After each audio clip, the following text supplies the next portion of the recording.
was talking to Ray and his board of directors, RCCBC, and they started talking about unsafe workplaces. They started talking about COVID. They started talking about all the impacts of everything that was going on, and morale and burnout and all of the stress related to the work. And I went, hey, maybe we need to do some self-care. Maybe we need to create a way of helping doctors learn how to be compassionate first to themselves. And once they master learning how to forgive themselves and to be kind to themselves, to be generous with themselves, then they can be better doctors to the patients that come and visit them. I'm Mark Sanders. I am a family physician who lives and works on the unceded and ancestral territory of the Cowichan Nations.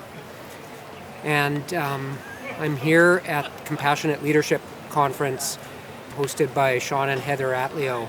And we're on day 2, kind of the afternoon of day 2, and it's just been a marvelous kind of reconnection for myself. I'm in the midst of change in my practice. I'm a family doctor doing longitudinal family practice. I work in a hospital. I've been doing that for the last almost 30 years.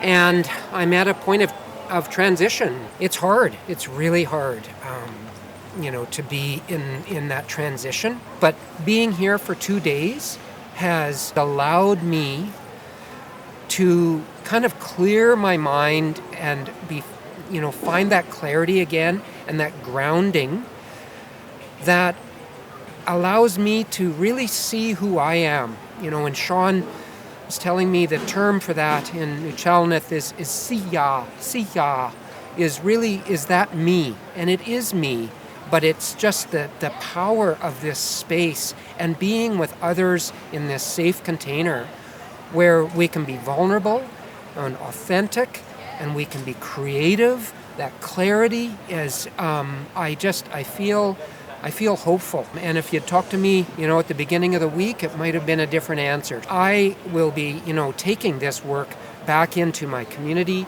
into my practice, and with my patients. The work has seemingly been around data and governance and process change, and all of a sudden I land here and I think the work is entirely around developing relationships and building trust.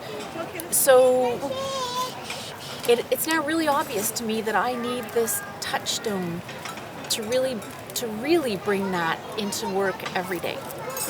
I run a clinic in Surrey as a family physician, and I also support the Royal Columbian ICU as a clinical assist. I was part of one of the August cohorts of the Atleo program and the Compassionate Leadership. It's bringing individuals whom are from different backgrounds sitting at the same table and having the discussions. And then this is what all this is. These side talks that we're having, watching people's stories and their efforts in driving change and creating programs is not only uplifting, it's encouraging. So that's why I think this particular meeting today, yesterday and today, were useful for me. And you look at how the system, and you're like, oh, the system is this and that.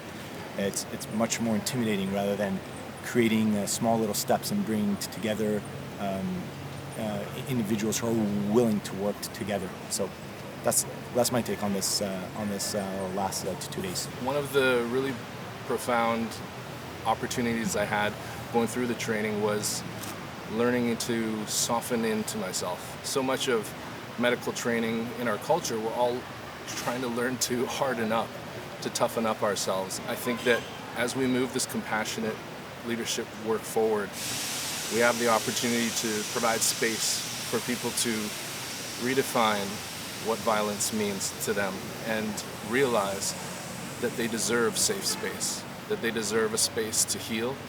And in this work, we can actually spread these healing spaces throughout the province where people can become more compassionate, tending to their own needs better, and then tending to the needs of others in a better way. My name is Gail Grout. I am the Executive Director at the Health Data Coalition, and I feel so very fortunate to be able to attend this Team Atleo event.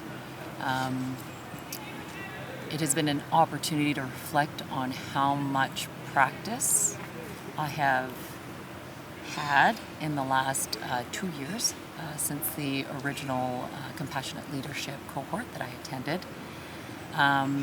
And it has reinforced my love of growing my circle and to find teammates that believe in the same things and that want to work a different way that is fun and that humanizes the work. As the leader of a health data organization, we know that we need more data, but it only comes after people know what they want. So I'm really excited for what's to come.